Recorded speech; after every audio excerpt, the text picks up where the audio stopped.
2024 లేదా 25లో డిగ్రీ లేదా బీటెక్ చదివారా? సాఫ్ట్‌వేర్ జాబ్ కోసం ఎదురు చూస్తున్నారా? అయితే కోడ్ జ్ఞాన్ 100 డేస్ కోర్సులో చేరండి. జాబ్ సాధించండి. Welcome to Suman TV. నేను మీ సుమన్ టీవీ నాగ్. భర్త ఒకవేళ దురదృష్టవశాత్తు చనిపోయినా, లేదు అంటే కొంతమంది అకాల మరణం చెందుతూ ఉంటారు కదా! ఆ పరిస్థితిలో ఏమవుతుందనంటే మొత్తం భార్య మీదే ఆ కుటుంబ పోషణ అంతా పడిపోతుంది. భర్త చేసినటువంటి అప్పు అంతా భార్య మీద పడేటువంటి అవకాశం ఉంటుందా? ఒకవేళ కోర్టును ఆశ్రయిస్తే దానికి చట్టం అసలు ఏం చెప్తుంది? కోర్టు ఏం చెప్తుంది? అనేది ఈరోజు మనతో పాటు హైకోర్టు అడ్వకేట్ అలగిరి రవీంద్రనాథ్ గారు ఉన్నారు. అది వారి మాటలోనే తెలుసుకుందాం. Hello sir. హాయ్ అండి నాగరాజ్ గారు. భర్త చేసినటువంటి అప్పు ఏదైతే ఉంటుందో, ఒకవేళ అకాల మరణం చెందితే భార్య మీదకది వస్తుందా?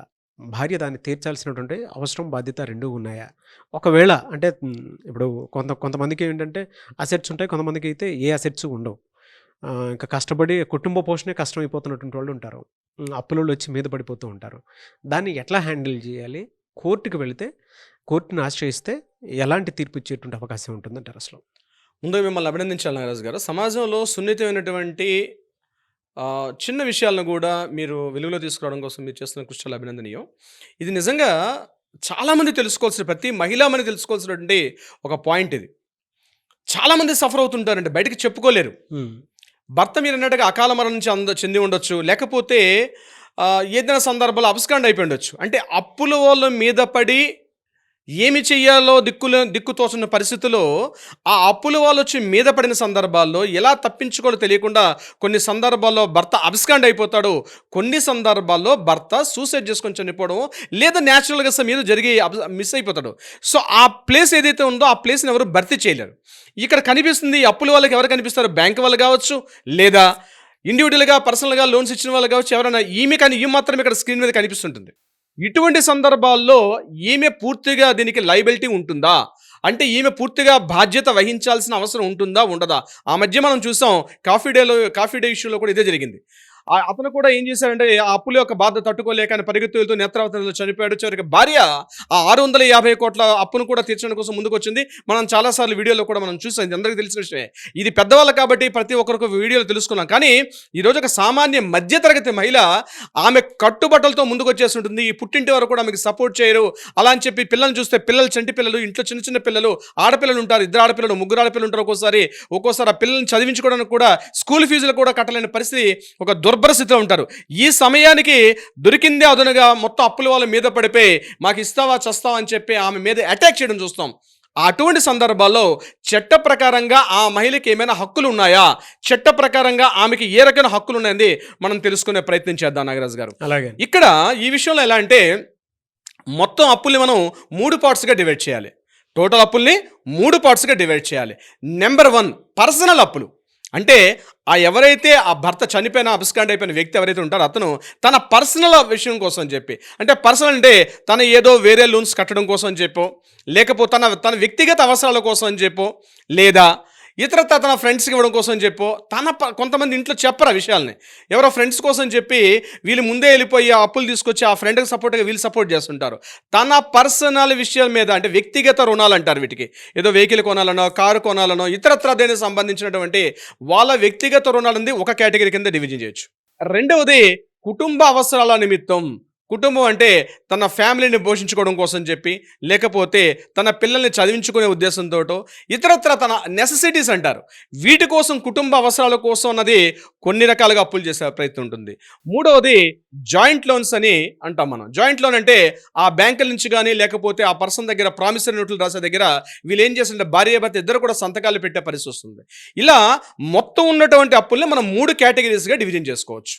మ్యాక్సిమం ఈ 3 కేటగిరీస్ కిందకి వస్తాయన్నీ కూడా.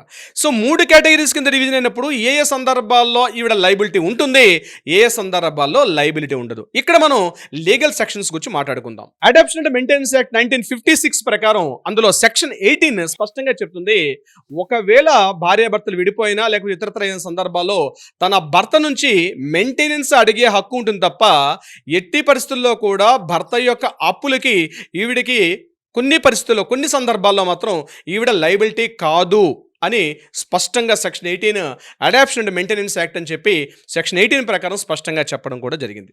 Number 2 Indian contract act 1872 section 2లో 124 సబ్ క్లాజ్లో 124 అండ్ 125 ఇందులో ఏం చెప్తారంటే ఎక్కడైనా గ్యారంటరీ సంతకం పెడితే తప్ప, అంటే వితౌట్ ఏ గ్యారంటర్ సిగ్నేచర్ కానీ వితౌట్ గ్యారంటీ హామీ ఉన్నట్టుగా, నేను ఇస్తాను అతను ఇవ్వకపోతే నేను పే చేస్తాను అని చెప్పి ఏదైనా హామీ పత్రం మీద, అంటే మామూలుగా పేపర్ మీద రాస్తే సరిపోతుందండి, మామూలు పేపర్ మీద రాస్తే సరిపోదు, ఖచ్చితంగా దానికి విట్నెస్ సిగ్నేచర్స్ ఉండాలి.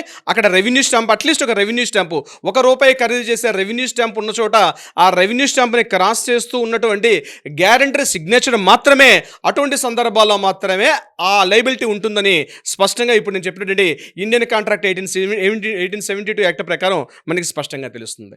ఇక మూడోది ఇంకొక సెక్షన్ కూడా నేను మీకు వివరిస్తాను.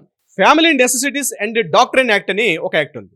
ఆ యాక్ట్ ప్రకారం కుటుంబ అవసరాల కోసం ఏదైతే, అంటే ఒక ఇల్లు రుణం కానీ, ఒక హౌస్ కన్స్ట్రక్షన్ చేసుకోవడం కోసం కానీ, మ్యారేజ్ చేసుకోవడం కోసం కానీ, మ్యారేజ్ చేయడం కోసం చెప్పి ఇతరత్రా తన కుటుంబ అవసరాల నిమిత్తం కానీ లోన్ తీసుకున్నట్లయితే, బ్యాంక్ అయినా కావచ్చు, ప్రైవేట్ వ్యక్తులైనా కావచ్చు, ఎన్బిఎఫ్సీలు కావచ్చు, ఇట్లా ఈ రూపకంగా కానీ తీసుకున్నట్లయితే తప్పనిసరిగా భార్య అక్కడ లైబిలిటీ ఉంటుంది. సో నేను ఈ వీడియో స్టార్టింగ్లో మీకు 3 కారణాలు చెప్పాను. పర్సనల్గా తీసుకునే లోన్స్ అంటాను, రెండవది మన కుటుంబ అవసరాల కోసం తీసుకున్నటువంటి లోన్స్, మూడవది జాయింట్ లోన్స్. సో మొత్తం ఉన్నటువంటి అప్పులు 3 కేటగిరీస్గా డివిజన్ చేసాం. నేను 3 సెక్షన్స్ కూడా మీకు నేను చెప్పడం జరిగింది. సో 3 కేటగిరీస్ కింద మనం తీసుకున్నప్పుడు ఈ సెక్షన్స్ని మనం ఇంపోజ్ చేస్తే ఎలాంటి మీనింగ్ వస్తుంది?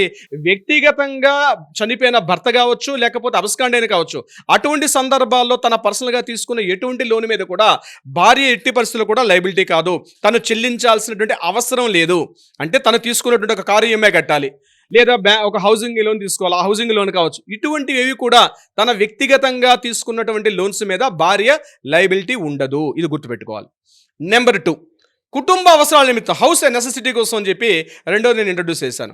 హౌస్ నెసెసిటీ అని చెప్పి మనకు యాక్టే ఉంది, డాక్ట్రైన్ యాక్ట్ ఉంది. ఆ యాక్ట్ ప్రకారం మనం మాట్లాడుకున్నట్టయితే తప్పనిసరిగా భార్య కూడా లయబిలిటీ ఉంటుంది. ఎందుకంటే కుటుంబ అవసరాలు కాబట్టి రేపు వచ్చినటువంటి ప్రాపర్టీస్లు ఏవైతే ఉంటాయో ఆ ప్రాపర్టీస్ని డివిజన్ చేసుకునేటప్పుడు తన వాటా ఎలా వస్తుందో డెఫినెట్గా ఆ అప్పులను కూడా తన భాగ పంపకాలు చేసుకోవాలి. అయితే ఇక్కడ చాలామంది గుర్తుపెట్టుకోవాల్సింది, భాగ పంపకాల్లో వచ్చినటువంటి ఆస్తిని మాత్రమే డివిజన్ చేస్తారు తప్ప అప్పుని దానికి లింక్ పెట్టాల్సిన రైట్ ఎక్కడా లేదు.